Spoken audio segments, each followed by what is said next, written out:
tayo dumadaan.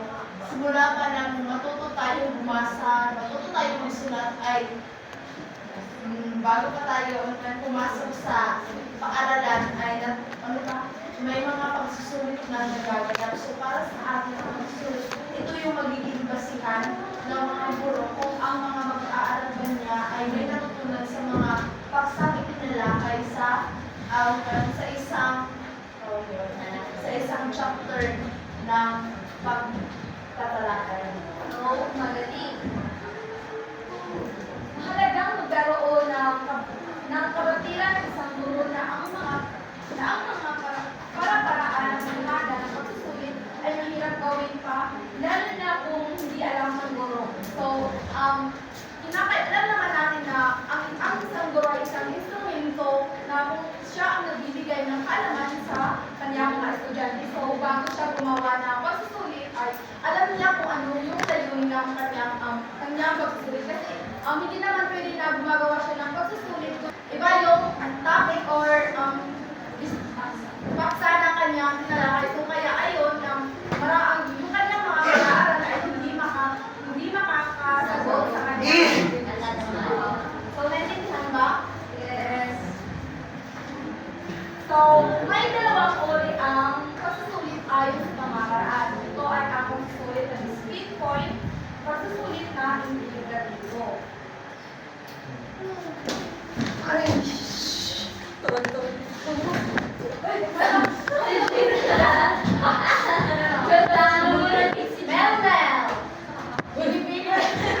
Hoy, Panboy. Maaari mo ba makita ng pagpapakahulugan ang pagsusulit na discrete point? Discrete point.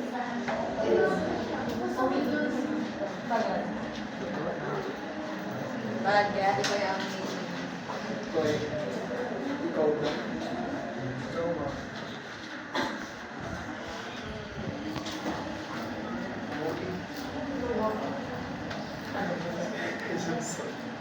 sinasabi na ang discrete point, ito ay sinusubok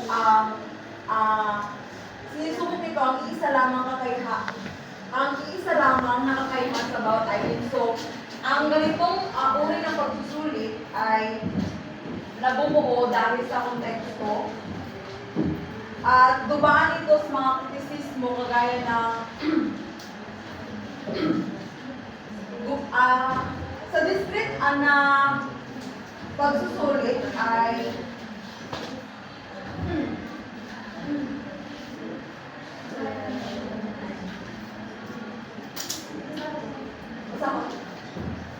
ang pagsusulit na discrete point ay dumaan sa mga kritisismo dahil sa mga makabagong pananaw tungkol sa wika, maging sa layunin at komunikatibong kalikasan nito. Pinakimbawa. So, kapag sinabi natin yung discrete point, sinusubok ito ang isa lamang nakakayahan sa bawat item. So, kumbaga, ang halimbawa ng discrete point ay multiple choice. So, di ba, alam naman natin na ang multiple choice is objective na. Kumbaga, makikita natin na isa dito yung sagot niya, yung binibigay na sa atin kung ano yung isasagot. So, halimbawa, Kari, bakit parang kang lumuluha? Paano nabuhin ang aking kanang? So, alam naman natin kung ano yung tamang sagot. Alam naman nabuhin ang aking mga taiha. Hindi ba yun? Hindi. So, di ba, obvious na mata yung kanyang ang ibig pag-organize. So, pagsusulit na integratibo. So, pagsusulit na integratibo, ito naman ay isang subjected. Halimbawa naman ito is yung essay. Yung essay is hinahayaan ng guro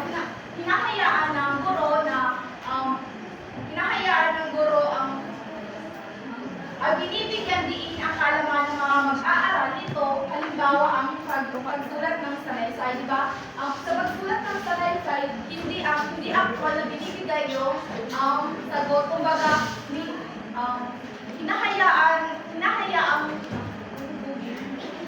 hinahayaang linangin ng kanyang mga mag-aaral kung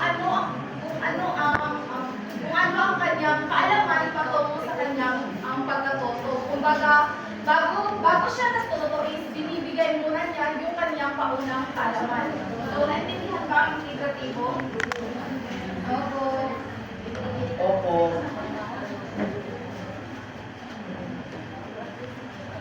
So, ito ay integrative. So, next. Ayon sa layunin ng pagsusulit, diagnostic test, proficiency test, o pagsusulit sa kakayahan, pagsulit sa natamong kapatiran o achievement test, at aptitude test. So, kapag sinabi natin diagnostic test, ito ay binibigay at ito ay assessment na binibigay bago simulan yung talakayan upang malaman ng guro kung ano ba yung kakayahan, yung kanilang kakayahan ng kanyang mga estudyante. So, naintindihan ba? Yes. So, next is proficiency test. So, proficiency test, ito ay pagsusulit na naglalayong malaman ang kakayahan ng isang tao sa isang wika na hindi sinaalang-alang ang anumang kasanayan na taglay ng wikang ito.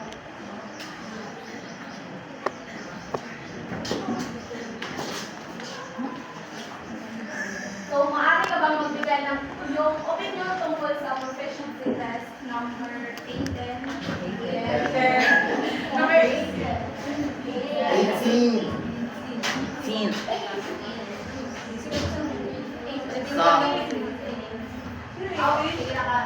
Number 18. Siyang 810.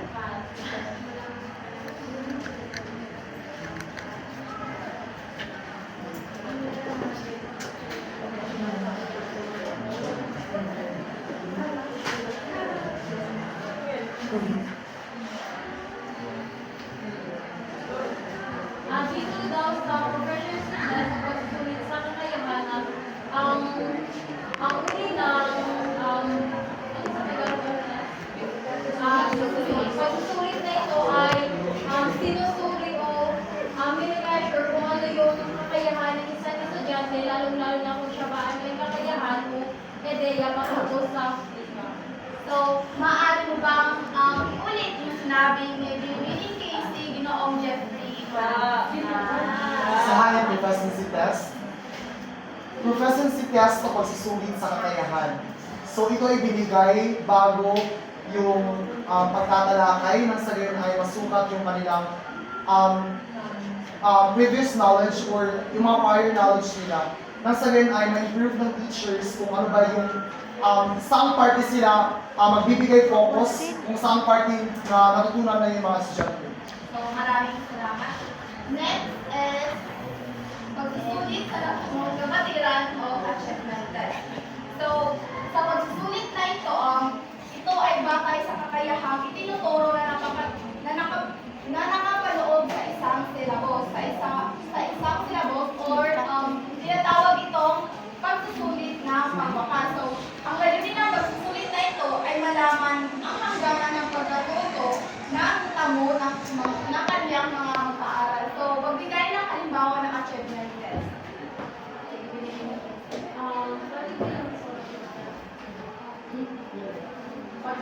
Pagkatapos ng repeater. So, di ba, halimbawa nito is yung mga quizzes. So, pagkatapos ng talakayan ay ang guro ay nagbibigay ng achievement test upang malaman niya kung naintindihan ba ng kanyang mga estudyante ang kanyang tinalakay. So, naintindihan ba? Yeah. Next is aptitude test. Ito ay nagsasabi kung kakayanin natutunan ng isang mag-aaral ang isang wika. So, sinusukat dito ang kakayahan o interest sa pag-aaral. Maaari ka bang magbigay ng yung opinion number 6? Balmes.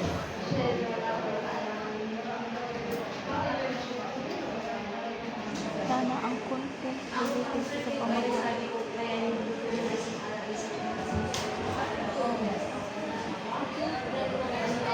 Oo, hanggang saan ang mga kaya ng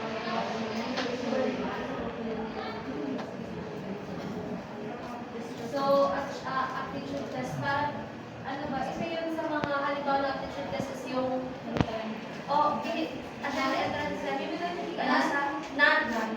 Ayan, o sabihin love. Kasi nga dito, sinusukat kung ano yung kakayahan ng isang estudyante. Sinusukat dito ang kanyang talento, ang kanyang kalakasan at dedication. At malalaman dito ng mga guro kung saan dapat sila ilagay. So, may subukan. Murgang lang kay National Achievement Test. Next is,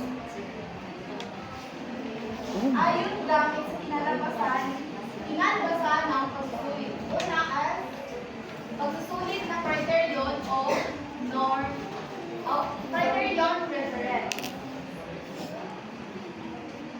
So, dito, may tinakdang pamantayan na dapat matagumpayan ng mga mag-aaral. Halimbawa na naman ito is yung mga role play, yung mga performance tasks, o di kaya yung mga reporting, di ba, binibigyan natin ng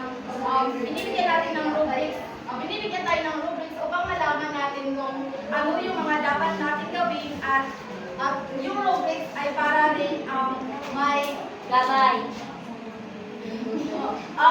may gabay yung mga mag-aaral sa kanilang gagawin. Pangalawa is yung pagsusulit na norm reference. Maaari ka ba magbigay yung opinion tungkol sa norm reference number 30? 30. Sa'yo na. Si Cedric 30. Wala, friend.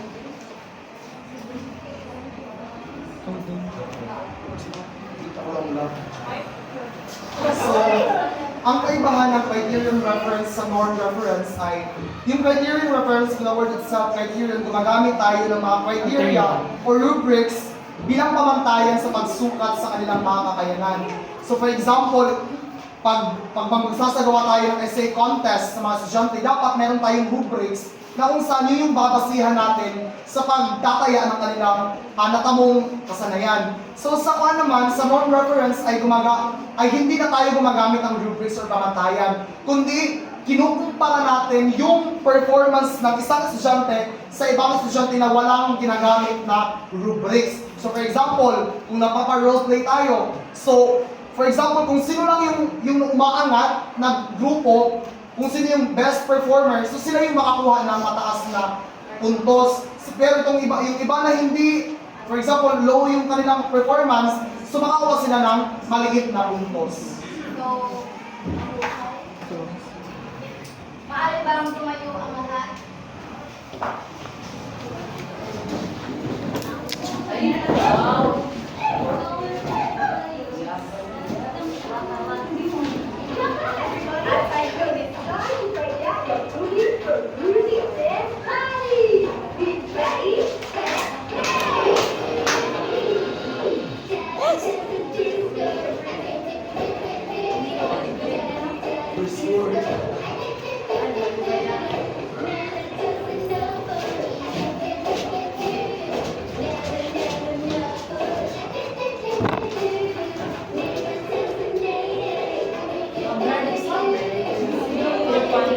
May load.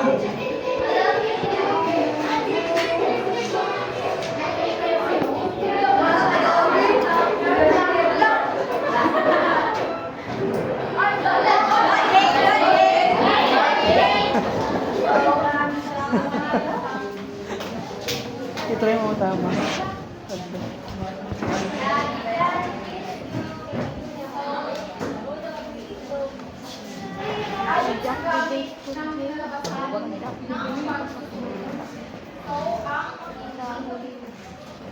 Ang pagkikinig ay isang paraan ng pagtanggap ng mensahe sa pamamagitan ng panidinig. So, halimbawa nito is yung pagkilala sa mga tunog o pag-unawa sa mga pinakinggang teksto. So, next is pagsasalita. So, maaari mo bang basahin yung handout?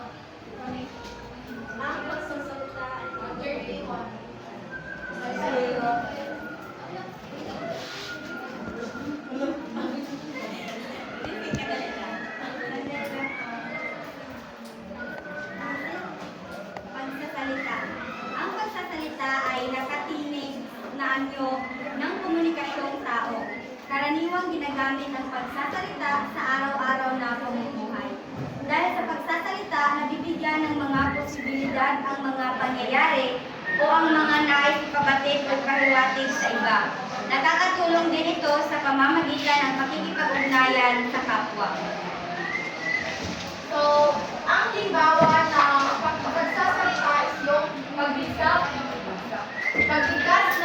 pagbigas ng mga tunog at pakikipag-usap. So, ito ay mahalaga sa ating pang-araw-araw na pakikipagtalakasan upang magkaroon tayo ng komunikasyon kasi hindi naman lahat sa atin marunong makakasayin lang.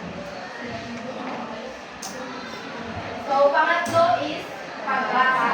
So, halimbawa ng pagbasa is yung pagpapakilala at pag-unawa ng mga salita, pag-unawa sa mga seleksyon, kasanayan sa pag-aaral.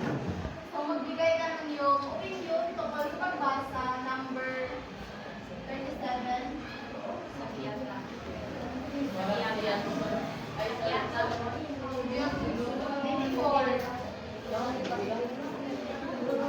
Pagbasa, magbigay ka ng Ito yung pagbabasa lang natin ng mga kaalaman or mga informasyon na angkol sa ating Yes. Yes. Dahil sa tulong ng ating pagbabasa ay nabibigyan tayo ng kaalaman kung ano yung ating gagawin or ano yung ating or kung ano yung nais pinapaliwanag natin. So, pakibasa lahat. Sinabi ni Goodman na ay isang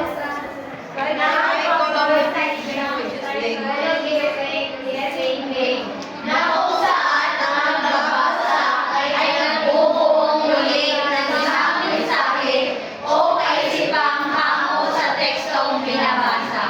So, bakit nga ba sinabi ni Goodman na ang pagbabasa daw ay isang psycholinguistic discipline?